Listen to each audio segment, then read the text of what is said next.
어떠한 같은 장면을 보아도 어떤 사람은 그 같은 장면 속에서 진실을 봅니다. 그런데 어떤 사람들은 아무것도 보지 못해요. 그러니까 같은 말씀을 들었어도 어떤 사람은 그 말씀 속에서 하나님의 음성을 듣습니다. 그러나 또 다른 어떤 사람은 그냥 사람의 말로 들을 뿐이죠. 왜 그럴까요? 바로 영적인 눈이 열렸느냐 열리지 않았느냐 그 차이 때문입니다.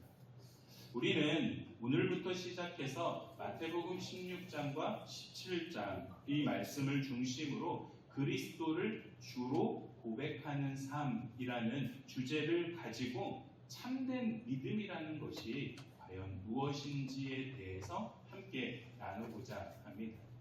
여러분, 참된 믿음을 나누게 되는 이유는 우리가 영적인 눈이 열리기 위해서 반드시 필요한 것이 참된 믿음이기 때문이죠. 특히 마태복음 16장 16절에 초점을 맞추려고 합니다. 여러분, 이 16절은 예수님의 사역에 있어서 매우 중요한 전환점입니다.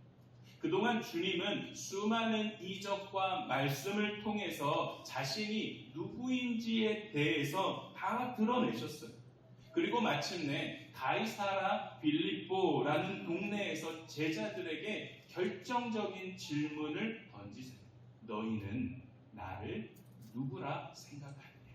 너희는 나를 누구라고 보느냐라는 이 질문을 던지자 이 질문을 받게 된 베드로는 너무나도 위대한 고백을 하게 되는 것이죠. 주는 그리스도시요 살아계신 하나님의 아들이십니다.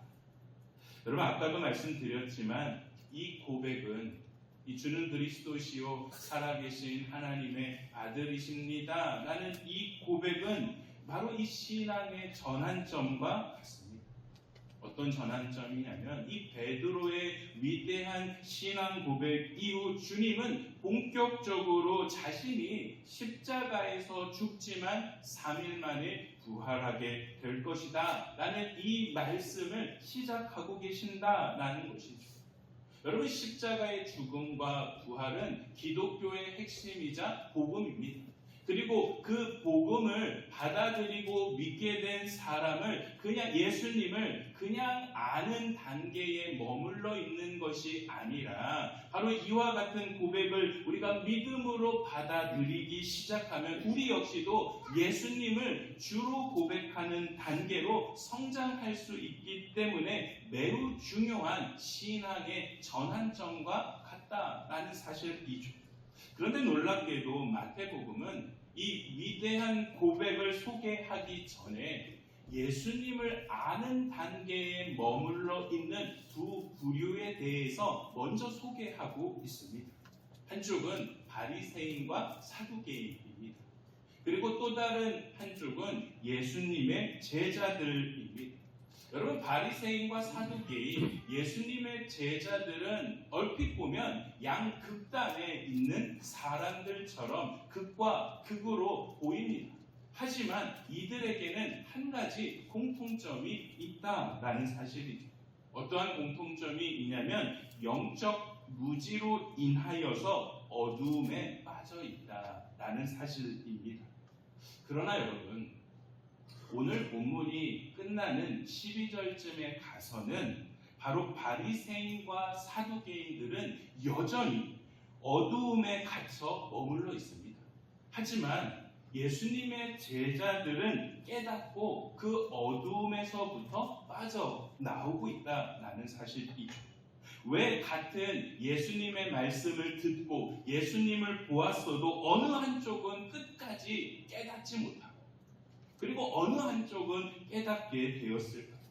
무엇이 이런 차이를 가져오게 되었는지 오늘 이 시간 그 차이가 무엇인지를 함께 나누고자 합니다.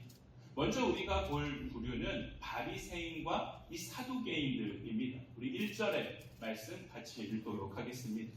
바리새인과 사두개인들이 와서 예수를 시험하여 하늘로부터 오는 표적 보이기를 청하니. 바리새인과 사두개인들이 예수님께 와서 예수님, 하늘로부터 오는 표적을 우리에게 보여주시옵소서라고 요구를 하고 있습니다. 그런데 여러분, 이들의 요구는 그 자체로 모순일 수밖에 없습니다. 왜냐하면 이 바리새인과 사두개인 이들은 너무나도 이 신앙적 노선이 완전히 다른 사람들이기 때문이죠. 바리새인들은 성령을 믿습니다. 천사를 믿고 부활을 믿고 성경을 믿으면서 너무나도 과할 정도로 성경 말씀을 지켜 나아가는 사람들이 바리새인들입니다. 반면에 사두개인들을 보시면 어떠냐면 성령도 천사도 부활도 믿지 않습니다. 성경의 어떤 내용 전체를 믿는 것이 아니라 성경의 부분만 믿을 뿐이고 그들의 관심은 오로지 현실에 있었다라는 것.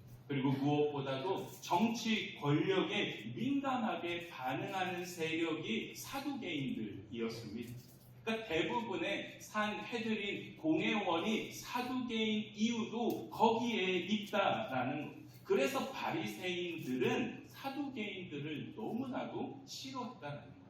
그런데 이렇게 싫어하는 양극단에 있는 세력들이 오히려 예수님을 공격하는 일에 있어서만큼은 손을 잡고 있으니 모순일 수밖에 없다라는 것이죠. 그리고 하늘로부터 오는 표적을 보여달라라는 이 말 자체도 모순입니다. 왜냐하면 예수님께서는 이미 하늘의 표적을 너무나도 많이 보여주셨기 때문이죠.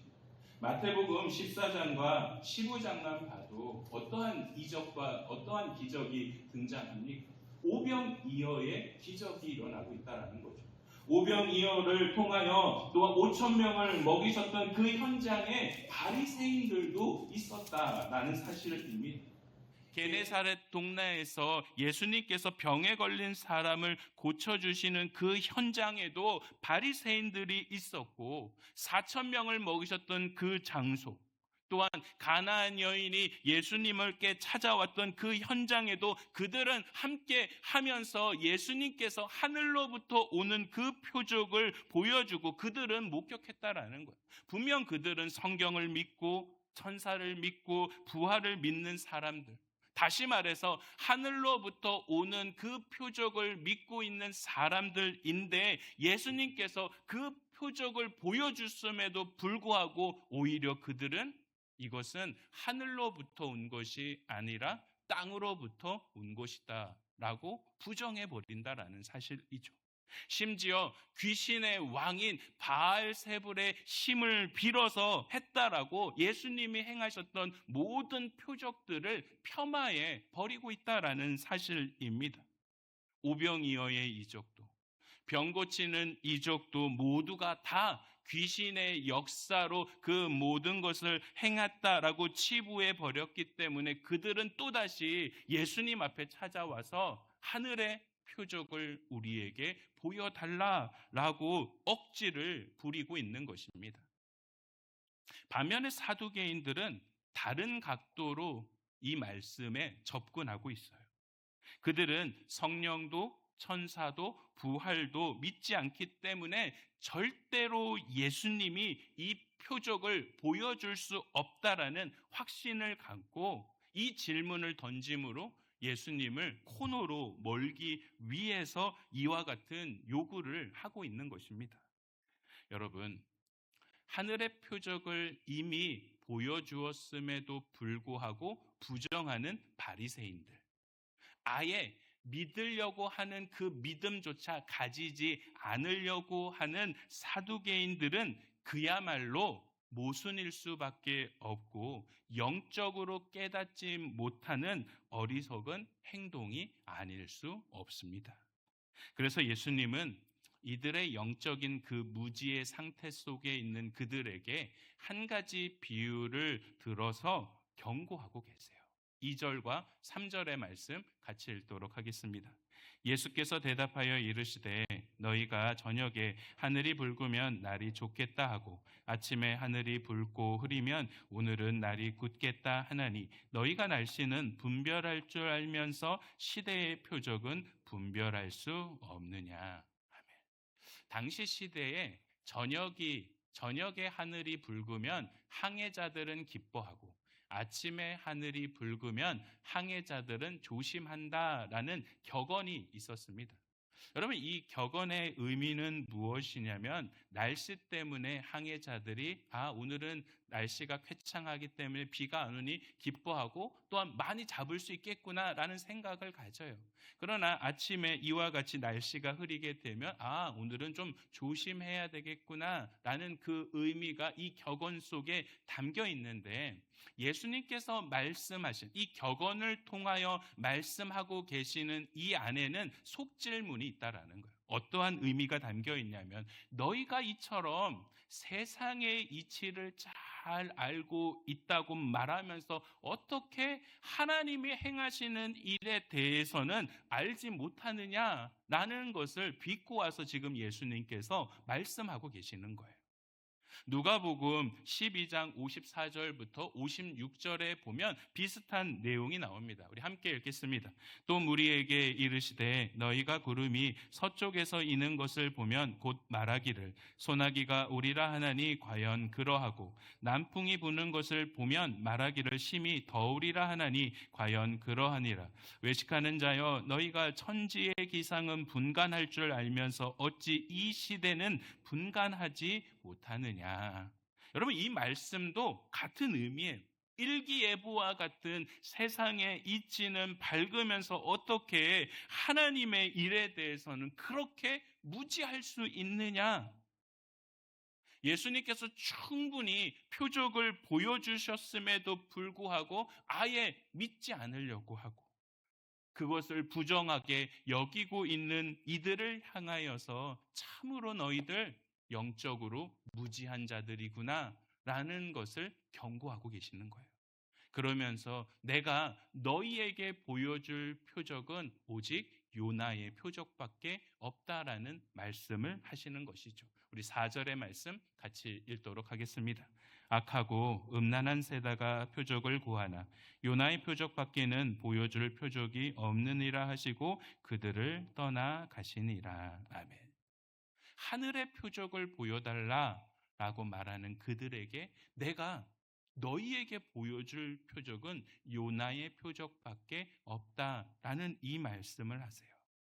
여러분, 왜 예수님께서 요나의 표적밖에 보여줄 것이 없다라고 하셨을까요? 그리고 요나의 표적은 무엇이고 요나라는 선지자는 과연 어떠한 선지자일까요? 여러분, 요나는 북이스라엘의 여로보암 2세가 다스리던 시대에 활동했던 선지자입니다. 대부분의 우리 성경에 쭉 나와 있는 선지자들을 보면 대부분의 사람들이 예루살렘 출신이에요. 그런데 유일하게 갈릴리 출신의 선지자가 누구냐면 요나입니다. 그래서 요나, 갈릴리 지역에서는 다른 어떤 선지자들보다 요나가 유명할 수밖에 없다라는 거예요. 유일한 선지자라는 사실 하나만으로도 요나라는 사람은 너무나도 위대한 선지자로 보여지고 있다라는 거예요. 여러분, 그가 활동하던 그 시대를 보면 영적으로 심각하게 타락한 시대입니다. 그런데 세상적으로 보면 경제적으로나 군사적으로도 너무나도 부흥하고 있던 시대였어요. 그러니까 사람들은 지금 너무나도 살만한 시대야. 태평성대와 같은 시대 속에서 우리는 살아가고 있다라고 말하는 그 시대에 요나가 하나님의 말씀을 전하는 선지자로서 활동하고 있었다라는 것. 여러분, 그러다 보니까 요나 역시도 시대적 흐름에 편승하여서 성공과 형통에 대해서 전했을지 모릅니다. 그러나 여러분, 그의 메시지가 완전히 바뀌는 하나의 사건이 있어요. 요나서를 쭉 읽다 보면 요나서는 총 4장으로 구성이 되어 있습니다. 여러분, 1장의 요나는 어떠한 요나이냐면 불순종하는 요나였다라는 거예요. 하나님께서 니느웨로 가라라는 이 말씀에 불순종하여서 그와 반대인 다시스로 향하고 있는 불순종의 모습을 하고 있어요. 그런데 3장에 나오는 요나는 완전히 180도 다른 니느웨에서 복음을 전하게 되었고, 그가 전한 복음을 통하여 많은 사람들이 회심할 정도로 성령 충만한 사람의 모습을 갖추고 있었다라는 것. 1장의 요나와 3장의 요나가 완전히 다른 사람의 모습을 보여주고 있다라는 것. 도대체 1장과 3장 사이에 어떠한 변화가 가져오게 되었을까요? 여러분, 그 원인이 2장에 나온다라는 거예요. 2장의 요나는 물고기 뱃속에 들어가 있습니다. 바로 그가 그 물고기 뱃속에서 보냈던 3일의 시간이 요나 인생을 완전히 180도 바꾸어 놓았다라는 사실이죠. 여러분, 이것이 바로 예수님이 말씀하시는 요나의 표적인 것입니다. 요나의 3일은 하나님이 하나님 되심을 온전하게 드러내는 위대한 시간이었다라는 것. 이처럼 예수님도 하나님의 뜻을 이루시기 위해서 십자가에서 못 박혀 죽으시고 3일 동안 땅에 묻히시겠다라는 그 의미로 내가 너희들에게 보여줄 표적은 요나의 표적밖에 없다라는 것. 결국 예수님이 말씀하신 요나의 표적은 십자가의 죽음과 부활을 의미하고 있는 것입니다. 성도 여러분, 오늘날 많은 사람들이 자꾸 하나님, 저에게 새로운 증거를 좀 보여주세요 라고 말을 해요. 병을 낫게 해주시면 내가 믿겠습니다. 문제가 해결되면 순종하겠습니다. 응답을 주시면 내가 확신하겠습니다. 그러나 여러분, 하나님은 이미 우리에게 너무나도 위대하고 큰 표적을 우리에게 주셨다라는 것. 그것이 바로 십자가와 부활입니다. 여러분, 이보다 더 큰 표적은 없습니다. 그래서 우리는 바리새인과 사두개인들처럼 표적을 구하는 신앙의 모습보다는 주님이 말씀하시는 그 요나의 표적, 십자가와 부활을 믿음으로 바라볼 수 있어야 합니다. 특히 하나님께서 우리 인생에도 요나처럼 3일의 시간을 허락하실 때가 있습니다. 여러분, 그 시간, 이 3일이라는 물리적 시간을 말하는 것이 아니라 하나님께서 이와 같이 요나라 물고기 뱃속에 들어가게 하셨던 것처럼 우리 역시도 이와 같은 시간을 허락하실 때가 있고, 그 시간은 결국은 내가 죽고 예수로 살아나는 시간입니다. 내 영은 죽고 그리스도의 영으로 충만해지는 그 시간을 통하여 우리의 인생에 있어서도 신앙의 전환점이 생기게 된다라는 사실이죠. 그리고 우리는 바로 그 시간을 통해서 깨닫게 되는 겁니다. 어떤 것을 깨닫게 되냐면, 그렇구나. 어떠한 하나의 기도의 제목이 응답되는 것이 내게 주신 큰 선물이 아니라 예수 그리스도 그 자체가 내 인생의 최고의 선물이었다라는 사실을 우리는 바로 그 3일의 시간, 내게 허락하신 그 3일의 시간을 통하여서 우리 역시도 깨닫게 될 줄 믿습니다. 성도 여러분, 우리가 이 귀한 진리를 믿게 될 때 비로소 표적을 계속해서 하나님, 나에게 이런 표적을 주세요. 나에게 이와 같은 것들을 이루어 주시옵소서. 내가 그러면 믿겠습니다. 그런 신앙이 아니라, 하나님, 나에게 이 큰 은혜, 십자가의 죽음과 부활을 깨닫게 하여 주시니 감사합니다. 내가 다른 어떤 것이 없다 할지라도 그 표적을 나에게 주셨으니 이제는 그것을 믿고 순종하며 따라가고 오로지 십자가와 부활로 나는 만족하며 살아갈 수 있습니다 라는 그 믿음의 고백을 하게 될 줄 믿습니다. 여러분, 그렇다면 우리가 십자가와 부활로 만족하는 이런 참된 믿음을 소유하기 위해서는 어떻게 해야 할까요? 내 안에 있는 영적 무지의 상태로부터 벗어날 수 있어야 합니다. 아까 서두에 말한 것처럼 오늘 본문에 보면 두 부류가 나오고 있죠. 한 부류는 바로 바리새인과 사두개인입니다. 그리고 또 다른 부류는 예수님의 제자들입니다. 예수님의 제자들 역시도 바리새인과 사두개인들처럼 영적 무지한 자들이었습니다. 우리 5절과 6절의 말씀 같이 읽도록 하겠습니다. 제자들이 건너편으로 갈새 떡 가져가기를 잊었더니 예수께서 이르시되 삼가 바리새인과 사두개인의 누룩을 주의하라 하시니. 여러분, 예수님께서 배를 타고 갈릴리 건너편으로 건너가시면서 배 안에서 이 제자들을 향하여 얘들아, 바리새인과 사두개인들의 누룩을 주의해야 돼 라는 상당히 의미심장한 말씀을 전달하세요. 그런데 제자들은 그 의미, 그러니까 예수님께서 말씀하시는 사두개인과 바리새인들의 누룩을 주의하라라는 이 말씀의 의미를 생각하기보다는 그들은 어떤 것을 생각하냐면, 아이고, 우리가 아까 먹었던 칠병이었대 남겨두었던 그 떡 안 가져왔네. 떡에 대한 생각을 가지고 있다라는 거예요. 한 사람만 그런 것이 아니라 제자들 전체가 아이고, 우리가 아까 그거 떡 남았던 거 안 가지고 왔다라는 것을 심각하게 논의하고 있다라는 사실이죠. 여러분, 제자들이 지금 예수님이 너무나도 의미심장한 말씀을 하셨음에도 불구하고 떡에 대한 생각에 갇혀버린 이유가 무엇일까요?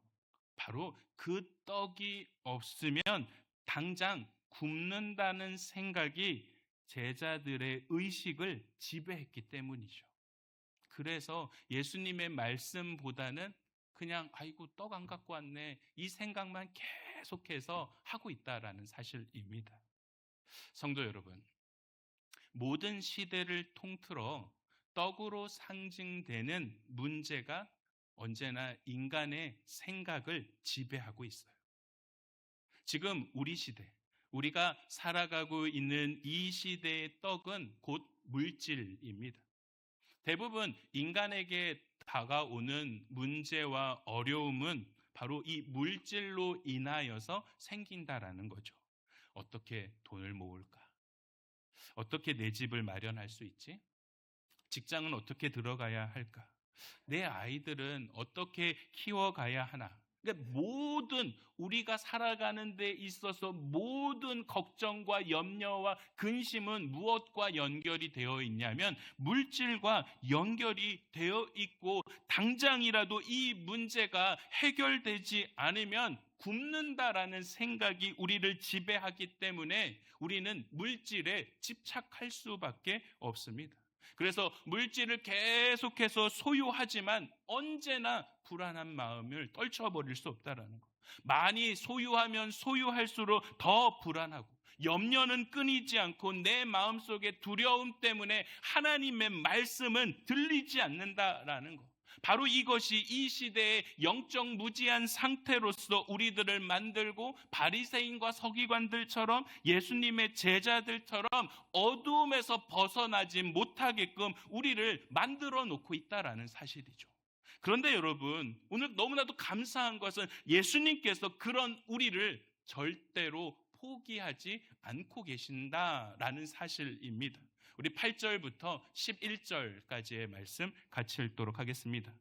예수께서 아시고 이르시되 믿음이 작은 자들아, 어찌 떡이 없으므로 서로 논의하느냐? 너희가 아직도 깨닫지 못하느냐? 떡 5개로 5,000명을 먹이고 주운 것이 몇 바구니며 떡 7개로 4,000명을 먹이고 주운 것이 몇 광주리였는지를 기억하지 못하느냐? 어찌 내 말한 것이 떡에 관함이 아닌 줄을 깨닫지 못하느냐? 오직 바리새인과 사두개인들의 누룩을 주의하라 하시니. 아멘. 여러분, 예수님께서 믿음에 대한 이야기를 하시면서 반복해서 왜 깨닫지 못하느냐라는 이 말씀을 연결시키고 계십니다. 믿음과 깨달음에 대한 말씀을 연결시키는 이유가 무엇이냐면, 바로 이 믿음과 깨달음이라는 것은 결코 분리될 수 없고 서로가 더 깊게 연결이 되어 있음을 보여주기 위해서라는 거예요.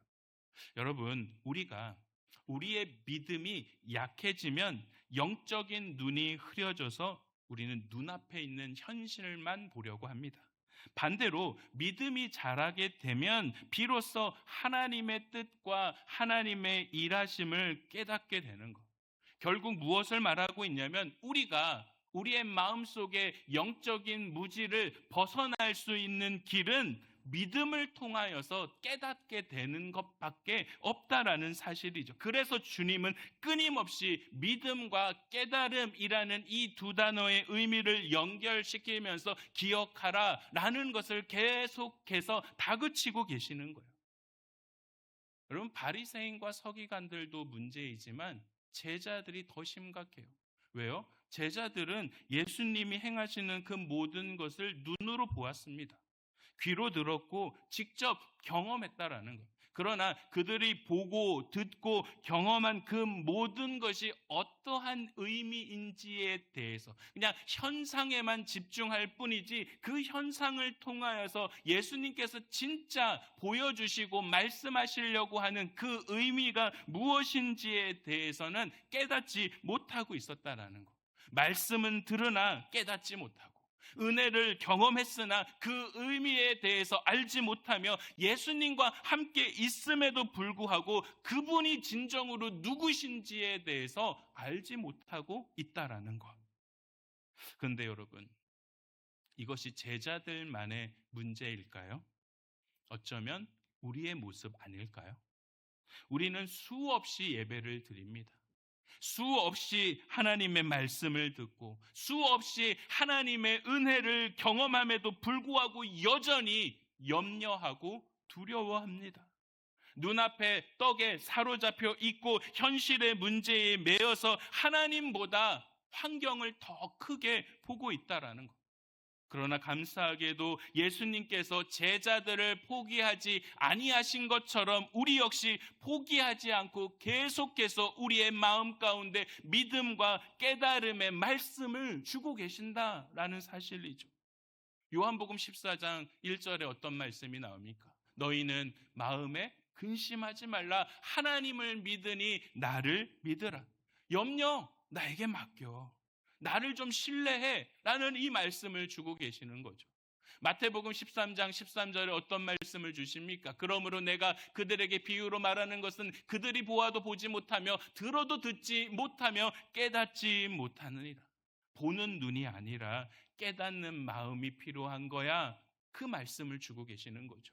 한 말씀 더 볼까요? 누가복음 24장 45절 같이 읽겠습니다. 이에 그들의 마음을 열어 성경을 깨닫게 하시고, 부활하신 예수님께서 제자들에게 나타나서 얘들아, 깨달음이라는 것은 인간의 지식에 있는 것이 아니라 내가 너희의 마음을 열어줄 때 가능한 은혜인 거야. 이 깨달음에 대한 말씀, 깨달음이 나에게 다가와 마음이 열리고 그 말씀이 드디어 깨닫게 된다라는 사실이죠. 성도 여러분, 영적 무지에서 벗어나는 길은 다른 데 있지 않습니다. 믿음으로 주님을 바라보는 것입니다. 물질보다 주님이 더 크시고, 환경보다 더 주님이 크시고, 현실보다 주님의 약속을 더 신뢰하는 것이 영적 무지에서 벗어날 수 있다라는 것. 여러분, 이렇게 우리가 벗어날 때 영적인 눈이 열리게 되고 깨닫지 못했던 그 말씀이 깨닫게 될 뿐만 아니라 영적 무지에서 벗어나 참된 믿음을 소유한 하나님의 자녀로 거듭나게 될 줄 믿습니다. 여러분, 오늘 제자들이 바로 그 증거예요. 12절의 말씀 같이 읽겠습니다. 그제서야 제자들이 떡의 누룩이 아니요 바리새인과 사두개인들의 교훈을 삼가라고 말씀하신 줄을 깨달으니라. 아멘. 그제서야. 여러분, 그제서야라는 것이 어떤 의미입니까? 그러니까 주님께서 계속해서 안타깝게 책망과 가르침을 주셨고, 그 끝에 제자들이 드디어 예수님의 의도가 그 말씀이 아니었구나. 예수님이 누룩을 경계하라라는 것이 떡에 들어가 있는 누룩이 아니라 바리새인과 사두개인들의 그 잘못된 가르침을 주의하라라는 이 말씀으로 드디어 깨닫게 되었다라는 것을 보여주고 있습니다. 그런데 여러분, 왜 예수님께서 누룩으로 비유하셨을까요? 누룩은 작지만 그 누룩이 작은 양이 밀가루 안에 들어가면 밀가루의 성질을 완전히 바꾸어 놓습니다. 이처럼 당시의 종교 지도자들의 잘못된 가르침은 이스라엘 전체의 모든 백성들에게 너무나도 악한 영향력을 끼쳤다라는 거예요. 그들의 그 작은 말씀 하나가 결국은 이스라엘 백성 전체를 영적으로 병들게 만들었다라는 거.